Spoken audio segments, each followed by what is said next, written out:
ونتوكل عليه ونعوذ بالله من شرور أنفسنا ومن سيئات أعمالنا من يهده الله فلا مضل له ومن يضلل فلا هادي له ونشهد أن لا إله إلا الله وحده لا شريك له ونشهد أن سيدنا وسندنا وحبيبنا وشفيعنا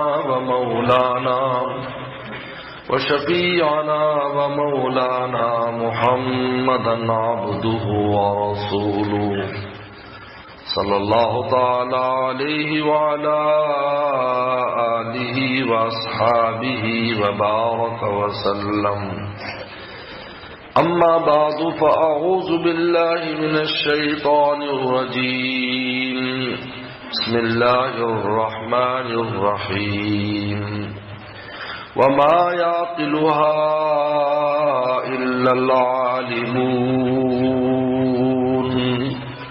وقال النبي صلى الله عليه وسلم اشراف امتی حملۃ القرآن واصحاب اللیل او کما قال علیہ الصلاۃ والسلام.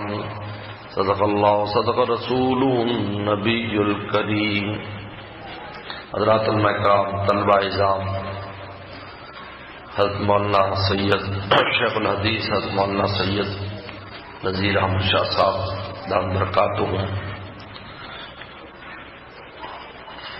ان حضرات کے تبسط سے ہر سال آپ حضرات کی زیارت ہوتی ہے، ملاقات ہوتی ہے.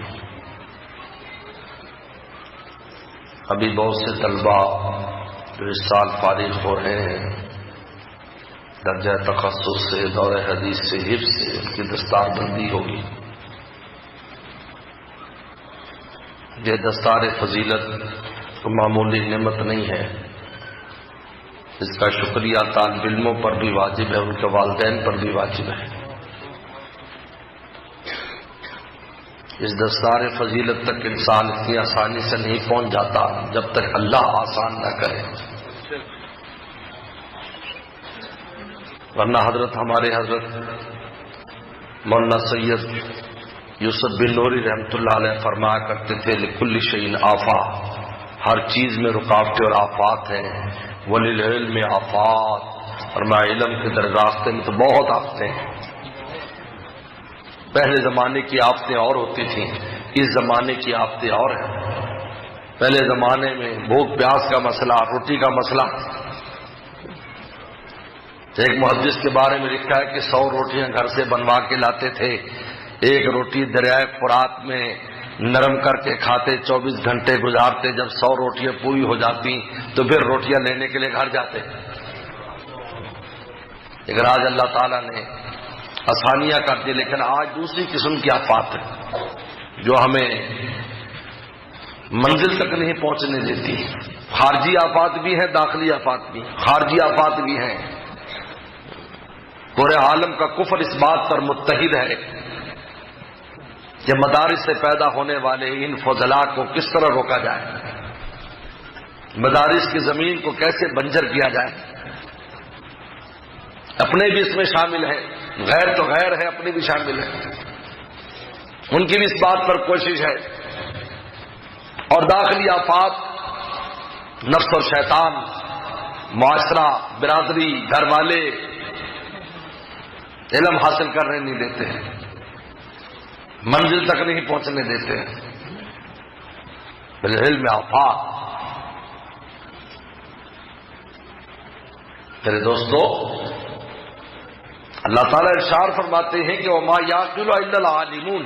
اس آیت کے بارے میں مفسرین نے لکھا ہے کہ اگر یہی ایک آیت اہل علم کی فضیلت کے لیے نازل ہوتی کافی تھی کہ اللہ تعالیٰ کی نشانیوں کو، اللہ تعالیٰ کی آیات کو اگر حقیقی معنی میں کوئی سمجھتے ہیں تو علم والے سمجھتے ہیں. اور علم کون سا وہ علم ہوتا ہے جو دین کا علم ہے، علوم وحی اصل علم کہلاتے ہیں. باقی یہ جو نظری چیزیں ہیں حضرات علماء کرام موجود ہیں کہ جو علوم نظریہ ہیں یہ تو ہر انسان میں خود موجود ہے. ہر جانور ڈاکٹر ہے، ہر جانور انجینئر ہے. دیکھتے نہیں اپنے گھروں کو کیسے بناتے ہیں، کوئی نقشہ پاس نہیں کرتے پھر بنا لیتے ہیں. سب ڈاکٹر ہیں، اپنا علاج خود کر تجویز کرتے ہیں. علوم نظریہ تو انسان میں موجود ہے جو تجربے کے ساتھ ظاہر ہوتے ہیں. گاؤں دیہات میں ہم بہت سے گاؤں دیہات کے لوگوں کو دیکھتے ہیں، بظاہر ان پڑھ ہے لیکن ان کا مشورہ اور ان کی بات دیکھ انسان حیران ہو جاتا ہے. یار انہوں نے تو کوئی آکسفورڈ یونیورسٹی کی ڈگری حاصل نہیں کی ہے، پھر اتنا اعلیٰ مشورہ کیسے دے رہے ہیں؟ آپ یہ بات سن کر حیران ہوں گے کہ دنیا میں سب سے زیادہ آپریشن جس سرجن نے کیے ہیں وہ افریقہ کا ایک وہ آدمی ہے جو الف سے بے نہیں جانتا. گیم دا بک جو دنیا کے اندر ایک کتاب ہے جس میں کوئی خاص منزل پا لیتا ہے تو وہاں اس کا نام لکھا جاتا ہے، اس میں اس کا نام سر فہرست ہے کہ اس سے زیادہ کسی نے آپریشن نہیں کیے. وہ اتنا بڑا ماہر تھا آپریشن کرنے کا.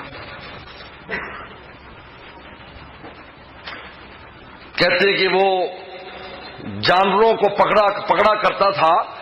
جب جانوروں کا ڈاکٹر جانوروں کو ٹیکا لگاتا تو اس کو قابو کرنے کے لیے اس کی ڈیوٹی تھی، نوکری دی تھی ایک عام سا، وہ کالا حبشی تھا، وہ بڑا طاقتور تھا، وہ جانوروں کو قابو کر لیتا.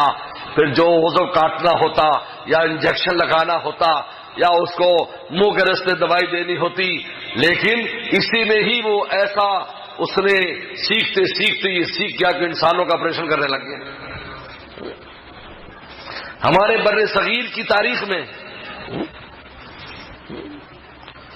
سب سے اعلیٰ جس کے فیصلے تھے وہ کھڑک سنگھ تھا، الف سے بے نہیں جانتا تھا اور وہ سپریم کورٹ اور انگریزوں کے ہائی کورٹ تک پہنچا، الف سے بے نہیں جانتا. علوم نظریہ تو انسان میں خود موجود ہے. یہ وجہ کمال نہیں ہے، وجہ کمال وہ علوم ہے جو آسمان سے نازل ہوتے ہیں. یہاں انسان کی عقل نہیں چلتی، یہاں عقل کو اس روشنی کی ضرورت ہے. اس لیے جس طرح ہماری اس آنکھ کو سورج کی ضرورت ہے اور دیکھتی ہے، اگر یہ روشنی نہ ہو میری آنکھ کام نہیں کرے گی. آنکھ تو ٹھیک ہے لیکن دیکھے گی نہیں جب تک یہ خارجی روشنی نہ ہو. اس طرح انسان کی عقل صحیح کام نہیں کرتی جب تک وحی الہی کی روشنی نہ ہو. جب وحی الہی کی روشنی ہوتی ہے تو پھر یہ عقل صحیح کام کرتی ہے. لہذا جن لوگوں نے وحی الہی کے بغیر اپنی عقل کو استعمال کیا وہ بہن اور بیوی میں فرق نہیں کر سکے. میں نے کہا کوئی فرق دونوں میں نہیں ہے. بتاؤ یہاں اگر کوئی عقل سے سوچے، 1000 بار بھی سوچے، الٹا سیدھا بھی ہو جائے، فرق نہیں کر سکتا. لیکن قرآن وحی الہی آئی ہے کہ یہ رشتے حرام ہیں، یہ رشتے حلال ہیں، تب عقل کو ہوش آتا ہے. حکیم علامت تھانوی رحمۃ اللہ علیہ سے کسی نے کہا کہ شریعت کے احکام سارے ایسے ہی ہونے چاہیے جو عقل میں سمجھ میں آئے، جو ہمیں سمجھ میں نہیں آتے، جن کو امور تعبدیہ کہتے ہیں.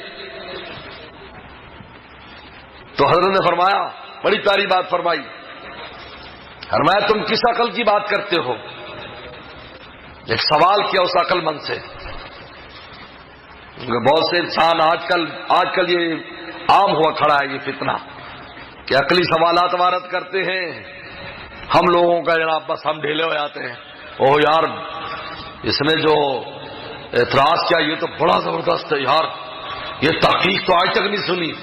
لیکن ایک بات سن لیجیے، آج یہ آپ پلے باندھ لو، میں نوجوانوں سے کہتا ہوں خاص طور پر.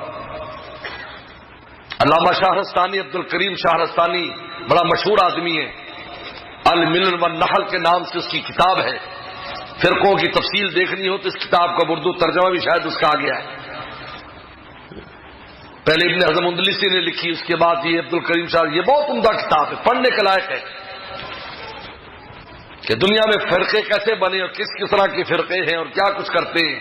اس میں ایک بڑی خوبصورت بات لکھی اس نے لکھا ہے کہ شیطان جو ہے اس نے اپنے سارے ہتھیار استعمال کر لیے انسانوں کو گمراہ کرنے کے لیے. اس کے پاس کوئی نیا ہتھیار نہیں ہے، لہذا قیامت تک کوئی نیا ہتھیار نہیں آئے گا۔ جو بھی ہتھیار استعمال ہو رہا ہوگا گمراہی کا، وہ پرانا ہوگا، رنگ و روغن اس کا نیا ہوگا۔ لہذا اگر آپ غور و خوض کرو گے، تھوڑا تفکر کرو گے تو تمہیں پتہ چل جائے گا یہ کوئی نئی بات نہیں ہے، یہ وہ بات ہے جو سینکڑوں سال پہلے کی گئی ہے یا ہزاروں سال پہلے کی گئی ہے، اور اس وقت اس کا جواب دیا جا چکا ہے، لیکن نئی تحقیق کے نام پر لایا جاتا ہے۔ میں اور آپ سمجھتے ہیں کہ یار اس نے بڑی عجیب بات کر لی، کہا کہ شیطان نے تو اپنا پورا زور گمراہ کرنے کے لیے انسانوں کو لگا دیا، لیکن اللہ تعالیٰ نے فرمایا اور خود بھی کہہ دیا الا عبادک منہم المخلصین، اے اللہ جو تیرے مخلص بندے ہوں گے، مخلص اس پر میرا بس نہیں چلے گا۔ تو اس نے پورے ہتھیار استعمال کیے مخلصین پر بھی، آخر تک ہار کر بیٹھ گیا۔ لہذا کبھی بھی ایسی تحقیقات جو عقل کے ساتھ ہی کہی جاتی ہیں کوئی نئی نہیں ہے، بہت پرانی ہے۔ آج بڑا شور مچایا جاتا ہو فلانے نے تحقیق کر دی، فلانے نے 8ویں صدی ہجری کے مستشرقین کی باتیں دیکھیں، وہی باتیں لا کر اس کو ملمہ سازی کر کے نئے عنوانات، نئے جنب پیرائے اسلوب میں پیش کیا جاتا ہے۔ ہم سمجھتے یہاں کی بڑی نئی تحقیق کرنے والا ہے، میاں کوئی نئی تحقیق نہیں ہے۔ تو حضرت تھانوی رحمہ اللہ نے اس سے کہا، اس عاقل صاحب سے، آج کل کیا عاقل تو حمزے کے ساتھ ہے، عاقل نہیں عاقل ہے، جزاک اللہ، کہلاتے عاقل ہے لیکن عاقل نہیں عاقل ہے، کھانے پینے والے، ان کی ساری عقل گھومتی ہی کھانے پینے کے ارد گرد ہے۔ حضرت تھانوی نے فرمایا کہ یہ بتاؤ اگر کسی کمرے میں مردہ لاش لیٹی ہو اور تمہیں کہا جائے تم اس کمرے میں سو جاؤ، تو سونے سے کیا چیز مانے ہوگی؟ جبکہ تمہاری عقل یہ کہتی ہے یہ بیچارہ کچھ بھی نہیں کر سکتا، زندہ ساتھ ہونے والے سے، جو سونے والے سے تو خطرہ ہے، مکہ مار دے، خواب میں لات مار دے۔ جیسے ایک آدمی اپنی بیوی کی 2-4 لگانا چاہتا تھا تو اس نے 1-2 لگا دی، اور بیوی نے کہا تو نے تمہیں تھپڑ مارا؟ کہا کہ نہیں میں تو نیند میں تھا۔ اگلی دن بیوی نے بیلچا رکھ لیا، انہوں نے 2-4 سر میں مارے، کہا وہ بھی نیند میں تھی۔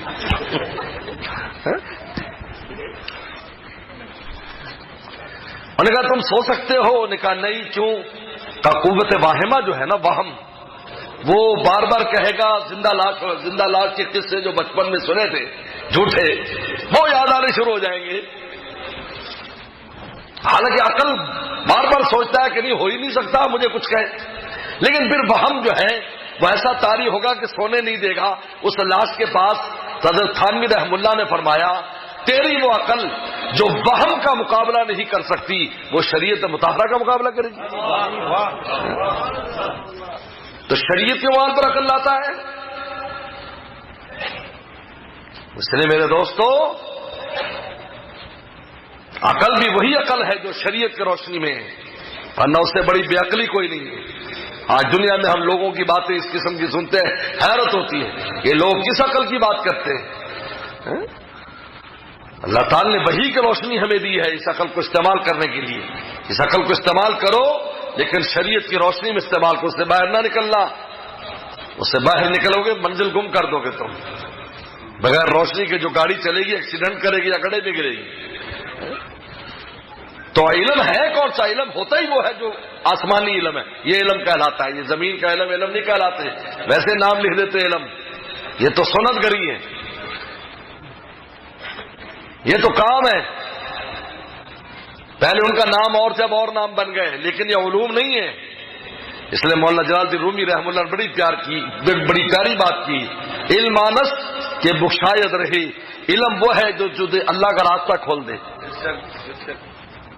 لہٰذا کہ ایک آدمی عالم ہے اور اللہ کا راستہ نہیں کھل رہا ہے عالم ہونے کے باوجود، تو قرآن حدیث کی لغت میں اور قرآن حدیث کی اصطلاح میں وہ عالم نہیں ہے۔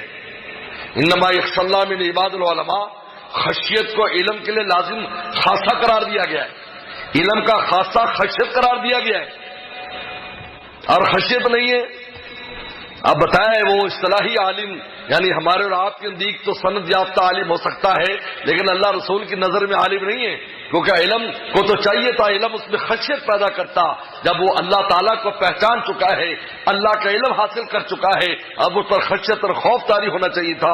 اس لیے پیغمبر صلی اللہ علیہ وسلم نے اسی بخاری شریف میں فرمایا انا عالمکم باللہ واخشاکم، میں تم میں اللہ کا سب سے بڑا عالم ہوں اور سب سے زیادہ ڈرتا ہوں، سب سے زیادہ، کیونکہ خشیت علم کا خاصہ ہے۔ ہمارے والد صاحب مولانا نیاز احمد صاحب رحمۃ اللہ علیہ، پہلے بھی تذکرہ ہو چکا کہ ہمارے والد صاحب چین سے آئے تھے علم سیکھنے کے لیے۔ یہ کیٹو پہاڑ کا کچھ دن پہلے بڑا تذکرہ ہو رہا تھا کہ اس پر پاکستانی کچھ گئے تھے، کوہ پیمار وہ مر گئے وہاں پر۔ ہمارے والد صاحب رحمۃ اللہ علیہ نے سردیوں کے موسم میں اس پہاڑ کو 2 مہینے میں کراس کیا ہے، برف پر سوتے تھے، برف پر جاگتے تھے، لیکن عزم یہ تھا کہ مجھے ہندوستان جانا ہے۔ میرے استاد نے کہا ہے کہ میں نے جس استاد سے پڑھا ہے اور حضرت مولانا سید انور شاہ کشمیری رحمۃ اللہ علیہ، مجھے اگر کچھ ہو جائے تو نے اس سے پڑھنا ہے۔ وہ جہاد میں شہید ہو گئے، جو اس وقت جہاد ہوا اس علاقے میں، تو پھر والد صاحب اپنے استاد کے پاس پڑھنے کے لیے آئے تھے، لیکن جب آئے تو حضرت شاہ صاحب رحمۃ اللہ علیہ کا کچھ عرصہ پہلے انتقال ہو چکا تھا، 1933-34 میں حضرت کا انتقال ہے، والد صاحب کچھ عرصہ بعد پہنچے۔ تو عجیب ان کا ایک جذبہ تھا کہ مجھے چونکہ جن کے لیے میں آیا وہ نہیں ہے، میں واپس جاتا ہوں۔ تو لوگوں نے کہا کہ ایسا نہ کرو، اتنا سفر کر کے آئے، یعنی ہمارے والد صاحب رحمۃ اللہ علیہ کا جو حلیہ دیوبند کے ریکارڈ میں لکھا، وہ ریکارڈ پھر ہم نے وہاں سے بھائی کو بھیجا تھا، میں نے پورا ریکارڈ منگوایا۔ اس میں جو رنگ و روغن لکھا، حالانکہ والد صاحب کا رنگ بڑا سرخ و سفید تھا، لیکن اس میں اس مشقت کی وجہ سے سانولا رنگ لکھا ہوا ہے۔ کیونکہ آسان کام نہیں، بھوک پیاس اور برف کے اوپر کہتے برف پر لیٹنا، برف پہ سونا، برف پہ چلنا، اور برف ہی کھانا، برف مل کے وضو کرنا۔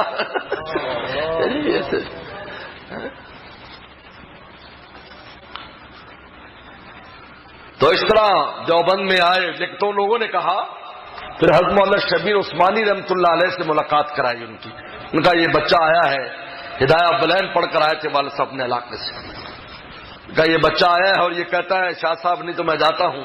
تو ہم نے فرمایا ہم موجود ہیں، ہم ان کے شاگرد موجود ہیں۔ اس لیے حضرت والد صاحب رحمۃ اللہ علیہ کو مولانا شبیر عثمانی رحمۃ اللہ علیہ سے بڑی محبت اور تعلق تھا، اس لیے وہ عصر کے بعد بخاری شریف اپنے گھر پر پڑھاتے تھے۔ تو ہمارے والد صاحب نے عصر کے بعد بخاری ان سے بھی پڑھی ہے، حضرت مدنی سے بھی رحم اللہ سے بھی پڑھی، ان سے بھی 2 سندوں سے بخاری پڑھی والد صاحب رحمۃ اللہ علیہ۔ ہاں جی، ان سے پڑھتے تھے اور ان سے پڑھتے تھے بخاری شریف۔ تو حضرت والد صاحب رحمۃ اللہ علیہ اپنے علاقے کا میں ایک قصہ سنایا کرتے تھے کہ ہمارے علاقے میں ایک ضلع کا بڑا پہلوان تھا، جو پورے ضلع میں نمبر اول پہلوان تھا، چین میں بڑی شہرت تھی اس کی۔ تو ایک دن اس کا وہ جب بھی نکلتا تو بڑا پروٹوکول ہوتا، 150 اس کے شاگرد چھوٹے پہلوان اس کے ساتھ ہوتے اور سرکاری گارڈ اس کے ساتھ ہوتے۔ ایک دن اس کا دل چاہا کہ میں اکیلا نکلوں، میرے ساتھ صبح فجر سے پہلے وہ نکل گیا اور ایک گاؤں میں چلا گیا۔ جب گاؤں میں گیا تو وہاں پر ایک نوجوان فجر کی نماز کے بعد ڈنڈ بیٹھ کے نکال رہا ہے۔ تو وہ چونکہ اسی فیلڈ کا تھا تو اس کو دلچسپی ہوئی، اس نے نوجوان سے کہا کوئی کشتی کرنی ہے؟ انہوں نے کہا آجا۔ آج جب کشتی کی تو جوان میں بڑی طاقت، اس نے اس کو قابو کیا اور کھیت میں پھینک دیا۔ وہ ضلعی پہلوان کو جو ضلع کا بڑا تھا، شاہی پہلوان، تو وہ بڑا متاثر ہوا، کہا یہ جان تو بہت ہے اس کی، بہت جان ہے۔ تو وہ اس نے دوبارہ کہا دوبارہ کشتی، اور کہا کہ تم مجھے جانتا ہے؟ کہا کہ نہیں، کہ میں فلانا پہلوان ہوں۔ بس اس پر روب طاری ہو گیا۔ اب جو ہوا تو بس بیچارہ فوراً ہی زمین پہ چت ہو گیا۔ ہمارے والد صاحب فرماتے تھے جب انسان کو اللہ تعالیٰ کی معرفت ہو جاتی ہے تو پھر گناہ کرنا بھی چاہے تو کر نہیں سکتا۔ لوگ کہتے ہیں کیا اللہ والا بنتا ہے یا انسان اللہ اللہ کرتا ہے تو کیا گناہ کی طاقت سلب ہو جاتی ہے، ہجڑا بن جاتا ہے؟ نہیں، سلب نہیں ہوتی۔ اللہ کی خشیت اور عظمت کے سامنے ہمت نہیں ہوتی، ان کی طاقتیں سلب ہو جاتی ہیں۔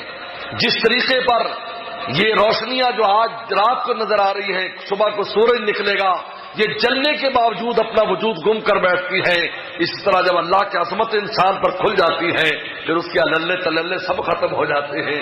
انما یخشی اللہ من عباد العلماء، خشیت پہ لازم قرار دیا ہے اس کے لیے۔ تو میرے دوستو، مولانا رومی بڑی پیاری بات فرماتے ہیں، علم آنس کہ شاید رہے، علم تو اللہ کا راستہ کھولتا ہے، ورا آنس کے پیشائے شہی، اور راستہ وہ ہے جو تجھے مولا تک پہنچا دے۔ اگر راستہ مولا تک نہیں پہنچا رہا تو اس کا مطلب ہے تو غلط راستے پہ چل رہا ہے، ورنہ راستہ تو مولا تک پہنچانے والا ہے، وہ حقیقی راستہ ہے۔ تو قرآن کہتا ہے ما یعقل الا العالمون، اللہ کی نشانیوں کو حقیقت میں، ان کی آیات کو حقیقت میں کون سمجھتے؟ علم والے سمجھتے ہیں، جن کے پاس وحی کے علوم ہیں، جن کے سینے علوم وحی سے منور ہیں۔ اس لیے فرمایا اشراف امت کی حملت القرآن مصاب اللیل، دو طبقوں کو فرمایا میری امت کے معزز طبقے دو ہیں، ایک حاملین قرآن، یہ لوگ کہ حدیث پڑھنے والے یہ بھی حاملین قرآن، فقہ پڑھنے والے یہ بھی حاملین قرآن، قرآن کے الفاظ یاد کرنے والے یہ بھی حاملین قرآن، سب حاملین قرآن ہیں، جن کے سینے میں قرآن کا کوئی بھی علم ہے، قرآن پر کس کس جہد سے محنتیں ہوئی ہیں، حدیث پر کس کس جہد سے محنتیں ہوئی ہیں، آپ کو اٹھا کر تو دیکھیں 3.5 لاکھ تفسیریں لکھی گئی ہیں۔ حضرت بن نوری رحمۃ اللہ علیہ نے آج سے 1970 میں جو کتاب لکھی تھی یتیمۃ البیان کے نام سے، یتیمۃ البیان، اس میں 2.5 لاکھ تفسیریں لکھی، اس کے بعد اوپر اب 3.5 لاکھ تفسیریں قرآن کی لکھی گئی، ہر ایک نے اپنے اعتبار سے قرآن کی خدمت کی ہے، لیکن عبداللہ ابن عباس فرماتے یہ ایسا سمندر ہے اس کے موتی نکلتے رہیں گے لیکن کبھی ختم نہ ہوں گے۔ قرآن سنتے رہو گے، پڑھتے رہو گے، نہ سننے سے جو ہے دل بھرے گا، نہ پڑھنے سے دل بھرے گا، نہ اس میں سے موتی نکالنے سے بھرے گا، قیامت تک موتی نکالتے رہیں گے لیکن پھر بھی ختم نہ ہوں گے، کیونکہ اللہ تعالیٰ کی صفت ہے، اللہ تعالیٰ کا کلام ہے، جس طرح اللہ کی ذات غیر محدود ہے اس کی شان بھی غیر محدود ہے۔ اس لیے تو امام بخاری نے آخری باب باندھا ہے اور وزن اعمال کا، اور کہا کہ قولہم یوزن کے باتیں بھی تولی جائیں گی، یہ بتانے کے لیے کہ یہ کلام جو میں اور آپ پڑھتے ہیں یہ تو مخلوق ہے کیونکہ اس کا وزن ہوگا، لیکن جس کلام پر یہ دلالت کر رہا ہے کلام نفسی اللہ کی ذات میں، وہ ذات الہی کی طرح اللہ کی صفت ہے، قدیم ہے، غیر محدود ہے، لیکن الفاظ میں اللہ نے دے دیا۔ اس لیے ہمارے استاد شیخ الحدیث مفتی اعظم پاکستان مفتی ولی حسن تونکی رحمۃ اللہ علیہ دارالعلوم جامع اسلامیہ بن نوری ٹول کراچی کے جو شیخ الحدیث تھے، وہ فرمایا کرتے تھے اگر اس قرآن مجید کے بوجھ کو اور وحی کے بوجھ کو رسول اللہ صلی اللہ علیہ وسلم نہ اٹھاتے، آج ہم اس کا ایک لفظ ادا نہ کر سکتے، ایک لفظ بسم اللہ بھی ہم اپنی زبان پر نہ چڑھا سکتے، اس کا اتنا وزن ہے، لیکن رسول اللہ برداشت کر گئے، ہمارے لیے آسان کر گئے، بلا تکلف پڑھ رہے ہیں۔ آپ کی دعا سے آپ نے فرمایا میری امت کے سینے اللہ نے انجیل کی کتاب بنا دیا ہے، ان سینوں میں قرآن محفوظ ہو رہا ہے۔ پہلے لکھی ہوئی کتابیں نازل کی، لیکن یہاں پر حفظ، کیونکہ ہمارا پیغمبر خود حافظ تھا، جب پیغمبر حافظ تھا امت حافظ ہو گئی۔ موسیٰ السلام تورات کے حافظ نہیں تھے، عیسیٰ السلام انجیل کے حافظ نہیں تھے، انبیاء السلام میں یعنی پورے زمانے میں قدیم زمانے میں صرف 2 نبیوں کا ذکر آتا ہے جو حافظ تھے، حضرت داؤد السلام زبور کے حافظ تھے، حضرت عزیر صلی اللہ علیہ وسلم جو ہے وہ تورات کے حافظ تھے، ان کے علاوہ کوئی حافظ نہیں تھا کیونکہ لکھی لکھائی کتاب اتاری گئی، لیکن یہاں رسول اللہ کے سینے پر نازل کی گئی، آپ کے قلب پر نازل کی گئی، آپ کے قلب سے آپ کے زبان مبارک کے ذریعے صحابہ کے کانوں کے ذریعے ان کے قلوب میں منتقل ہو گئی۔ کام رسول اللہ کی زبان سے ایسے تر و تازہ قرآن لیا کرتے تھے، جب آپ ہمارے سینے منور ہو جایا کرتے تھے، آپ فرماتے یہ ابھی میرے رب کے پاس سے آیا ہے، کیا حالات ہو جاتے تھے ان کے، الفاظ میں بیان نہیں کیا جا سکتا۔ کیسے ان کے دل منور ہوتے جب تازہ تازہ وحی آتی. کہ رسول اللہ کے منہ سے، آپ کے منہ مبارک سے ہم قرآن تازہ تازہ لیتے تھے. ہاں یہ صحابہ کی شان ہے. اللہ نے بہت اونچی جماعت بنایا اور اللہ نے مجھے بھی منتخب کیا، صحابہ کو بھی منتخب کیا میرے لیے، اور میرے اس میں سسرالی رشتے بھی بنائے ہیں، دامادی کے رشتے بھی، سسرالی رشتے بھی.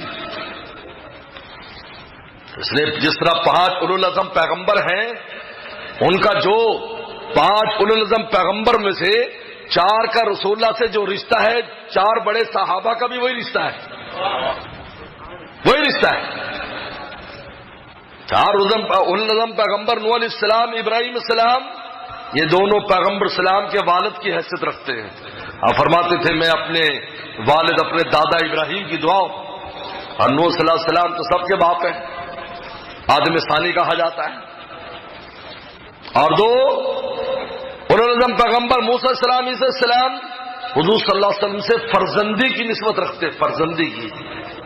آپ کہیں کیسے؟ اس لیے کہ حضرت آسیہ کا نکاح جنت میں نبی کریم صلی اللہ علیہ وسلم سے ہوگا، اور آپ ان کے منہ بولے بیٹے ہیں موسیٰ علیہ السلام، تو فرزندی کی نسبت.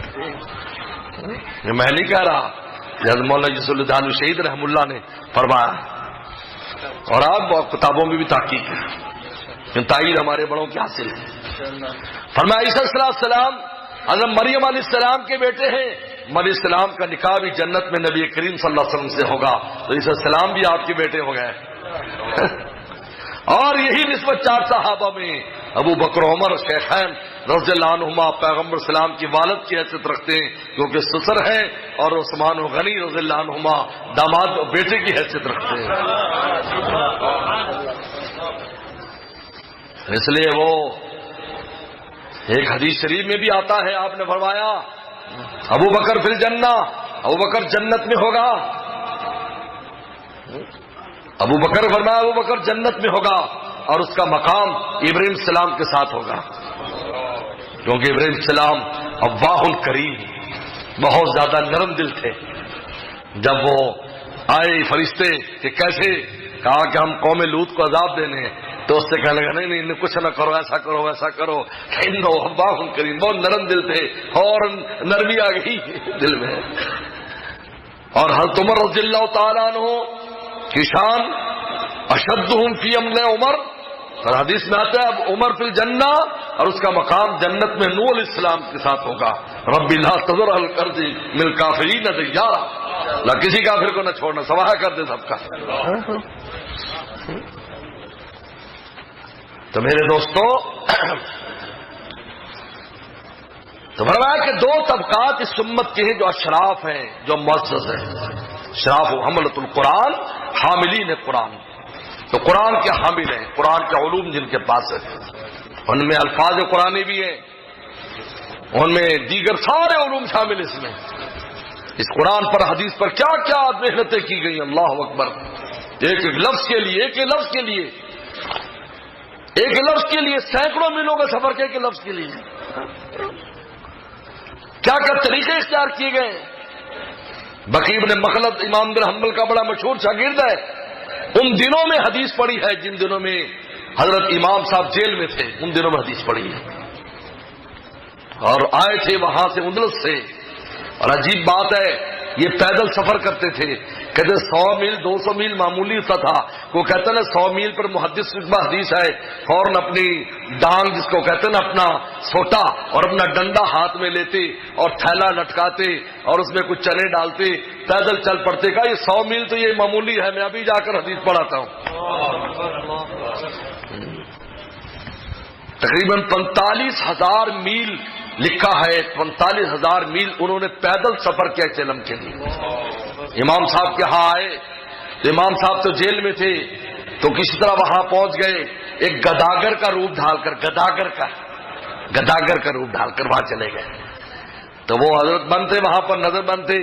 انہوں نے کہا میں نے اللہ کے نام پر دے دو. غیر سپاہیوں نے کہا کہ مجھے اندر جانے دو. انہوں نے کچھ نہیں کہا. تو امام صاحب سے کہا میں بڑی دور سے آیا، میں تو طالب علم ہوں، میں کیا کروں.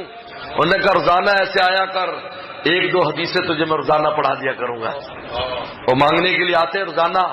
اب سپاہیوں سے بھی دوستی ہو گئی، یا یہ گداگر تو روزانہ آتا ہے اور سلام کرتے اندر چلے جاتے ہیں. بھی وہ اندر سے بھی کچھ خیرات مجھے مل جائے گی، کیا پتا کیا خیرات لے رہا ہے اندر سے. تو ایک دو حدیثیں حضرت اس کو اپنی سند کے بیان کر دیتے، پھر جلدی بھی کہیں ان کی نظر میں نہ آ جائے. 3-4 مہینے اس یہ سلسلہ چلتا رہا. پھر حضرت کو آزادی ہو گئی اور پھر پورا عالم اسلام حضرت کی زیارت کے لیے ٹوٹا. کہتے ہیں مسجد میں، بغداد کی مسجد میں حضرت جلوہ فروز امام بن حنبل رحمۃ اللہ علیہ تو بقی نقل چونکہ مسافر آدمی تھے، کھانے پینے کا کوئی نظام نہیں تھا، وہ سیدھا پھٹے کپڑے ہوتے، ایک تھیلا ہوتا جس میں قلم دبات اور کاغذ ہوتے، اور ان کی پوری کوشش ہوتی کہ یہ میرے پاس یہ جو اسلحہ میرا ہونا چاہیے چاہے کپڑے پورے نہ ہوں. یہ ان کو یہی فکر ہوتی لکھنے پڑھیے یہ کیونکہ کہیں حدیث ملتی کوئی محدث ملتا فوراً نوٹ کرتے. مسجد میں داخل ہوئے، حضرت بیٹھے، او مجمع لگا ہے، دنیا کے بڑے مراتب والے بھی اور اہل علم بھی بیٹھے. حضرت کھڑے ہو گیا، فرمایا اس شخص کو راستہ دے دو. لوگ حیران ہو گئے کہ ایک درویش صاحب پھٹے پرانے کپڑوں والا، امام صاحب کی اتنی شان، اور یہ کیا ہوا؟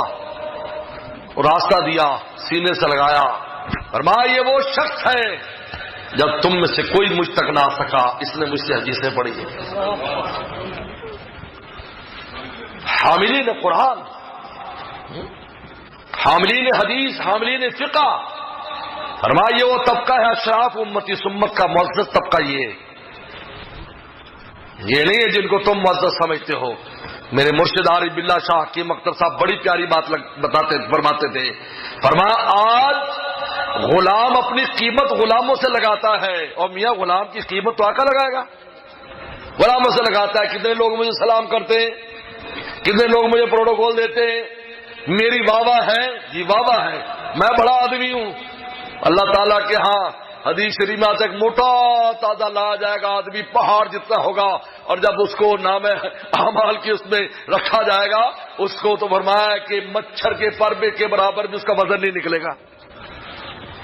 اس نے میرے شیخ فرمایا کرتے تھے اگر مالک ہے ہم سے خوش تو قیمت ہماری ہے، اگر مالک ہم سے خوش تو قیمت ہماری ہے. غلاموں کی بذات خود کوئی قیمت نہیں ہوتی. اشراف امتی یہ پہلا طبقہ اشراف امت کا. حملۃ القرآن، قرآن کے حاملین. واصحاب اللیل دوسرا طبقہ، اصحاب اللیل اپنے مولا سے جاری لگانے والے، مولا سے جاری لگانے والے. اصحاب اللیل دراصل وہ لوگ ہیں جو اپنا دل مالک کو دے دیتے ہیں اور رات کی خلوتوں میں پھر اٹھ کر اس مالک کو مناتے یا المزمل قم اللیل الا قلیلا. بلکہ میں تو کہتا ہوں یہ رات کی عبادت بھی قرآن کی وجہ سے ملی ہے کہ پیغمبر صلی اللہ علیہ وسلم فرمایا ورتل القرآن ترتیلا. اب قرآن آ گیا گفتگو کے لیے، تیرے میرے درمیان قرآن آ گیا، بس قرآن تو پڑھ. رتل القرآن ترتیلا، کیونکہ انسان جب تلاوت کرتا ہے یا مولا اس کو سنا رہا ہوتا ہے یا وہ مولا کو سنا رہا ہوتا ہے.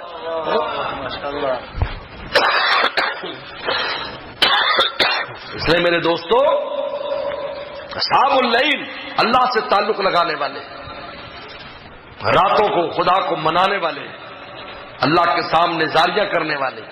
اس لیے حکیم محمد تھانوی رحمہ اللہ فرماتے ہیں اگر رات کو تیری آنکھ کھلے اور تو 3 بار کہہ دے استغفر اللہ استغفر اللہ استغفر اللہ، معاف کر دے معاف کر دے معاف کر دے.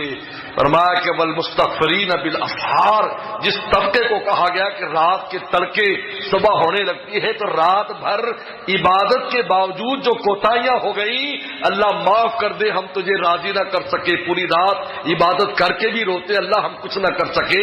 کہا تو سویا ہوا اٹھ کے اگر 3 بار استغفار کر لے گا تو تب بھی اسی جماعت میں اللہ تجھے شامل فرما دیں گے. کیونکہ مشابہت چاہیے، اگر تھوڑی سی بھی مشابہت ہو جائے اللہ تعالیٰ اصل کا بہاؤ لگا دیتے ہیں. ہمارے مرشد ہمیں 1980 کی بات ہے، ہمیں فرمایا کرتے تھے کہ تم بازار سے کیلا خریدو کتنے کا ملے گا؟ اس وقت تو 4 آنے 8 آنے درجن ملا کرتی تھی، چائے اس وقت 4 آنے ملتی تھی. دوسری صاحب اندازہ کرو کیلا کیا بھاؤ، اسی صاحب کم کر دو تو کیلے کا بھاؤ نکل آئے گا. 8 آنے میں ناشتہ ہوتا تھا، 4 آنے کا پراٹھا، 4 آنے چائے کراچی میں. اور وہ بھی 10-10 دن نہیں ہوتا تھا، 8 آنے بھی نہیں ہوتے تھے بھائی. ہم اب کراچی جاتے ہیں، لوگ ادھر میرے گھر چائے پی لے، میرے گھر چائے پی لے، میرے گھر چائے. میں کہ یہ تم نہیں پلا رہے، ہمارا قرضہ ہے اہل کراچی کے ذمہ.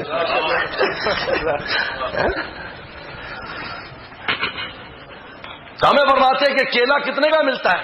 حضرت 1 آنے کے 2 مل جاتے ہیں، 3 مل جاتے ہیں. فرمایا اگر نقلی لینے جاؤ، نقلی وہ جو رنگ و روغن مٹی کا بنا ہوتا ہے وہ تو 10 روپے کا ملتا ہے.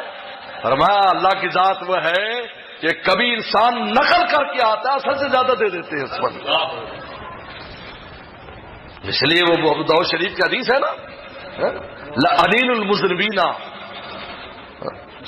لعنین المذنبین احب الی من زجل المسبحین.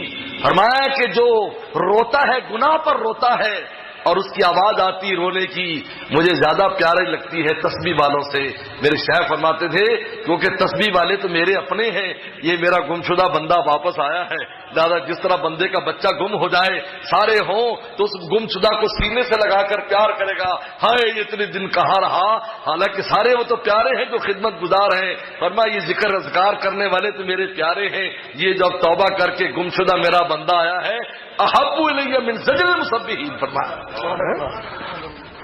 اس لیے میرے دوستو، اصحاب اللیل یہ 2 طبقے اسلاف ہیں، یا حاملین قرآن بن جاؤ یا دل مولا کو دے دو، اللہ والے بن جاؤ، اللہ اللہ کرو. اللہ والا بننا مشکل نہیں ہے. آج شیطان نے ہمیں پٹی بڑھا دی، وہ مادرزاد ولی ہوتے ہیں. فضیل بن عیاض مادرزاد ولی تھا. کیا حالات تھے ان کے؟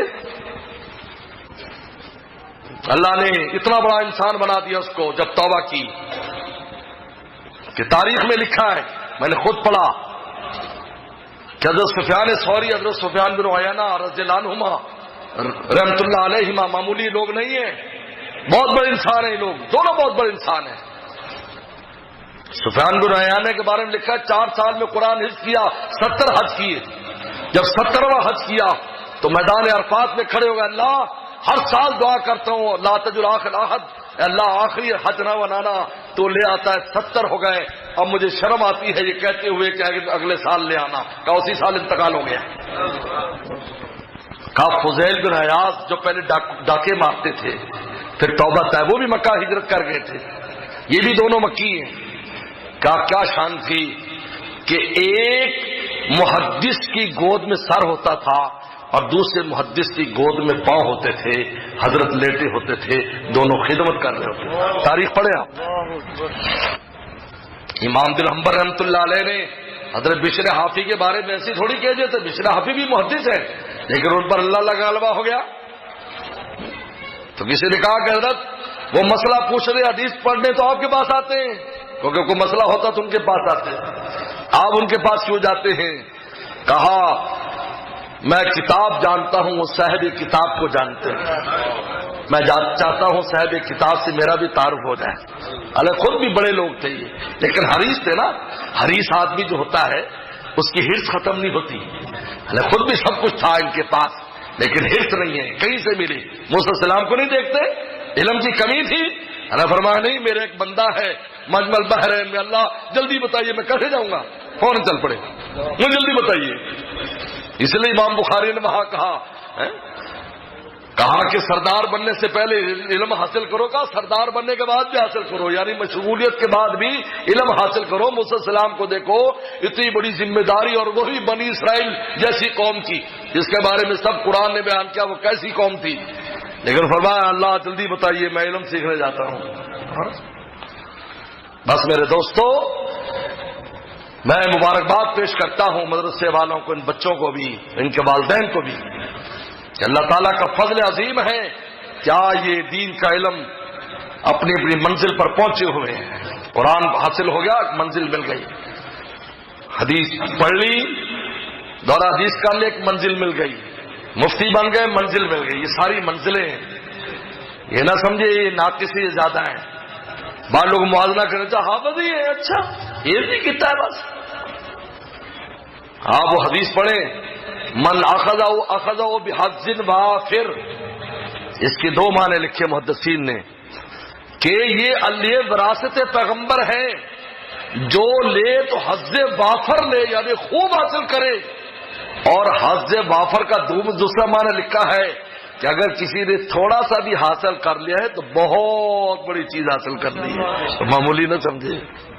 حظ وافر کے دو معنی لکھے ہیں. اٹھائیے حدیث کی کتابیں شروعات اٹھائیں. کہیں تنوین تعظیم کے لیے بنا دی، کہیں تنوین تقلیل کے لیے بنا دی. دونوں معنی ہیں.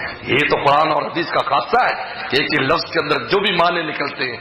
ہمارے استاد مفتی ولی صاحب رحم اللہ نے حدیث پڑھائی، من نفسا قربتن ان مومن، جو کسی مومن سے قربت کو دور کر دیتا ہے، تکلیف دور کر دیتا ہے، نفس اللہ عنہ قربات یوم القیامہ، اللہ قیامت کے دن بہت سی مصیبتیں دور کر دیں گی. تو حضرت نے سوال اٹھایا کہ عربی زبان میں دور کرنے کے لیے بہت سے الفاظ ہیں جن کا معنی دور کرنے کا ہی ہے، لیکن رسول اللہ نے لفظ نفس کا استعمال کیا، جبکہ نفس کا معنی سانس لینا بھی ہے. ایسا لفظ کو استعمال کیا جس کا اور معنی بھی ہے، سانس لینا بھی آتا ہے. تو عجیب بات فرمائی کہ رسول اللہ فرما رہے ہیں اگر مصیبت دور نہ کر سکے، مومن کی مصیبت پر ٹھنڈا سانس بھی بھرے گا تب بھی قیامت کے دن تیری مصیبتیں دور ہو جائیں گی. اتنا احساس ہو کیا ہو رہا ہے یار، کچھ کر نہیں سکتے، ایک آہ بھری تم نے. اللہ فرمایا کہ چلو اس کی مصیبت دور کرو. فرمایا رسول اللہ نے نفس لا کر بتایا کہ ٹھنڈا سانس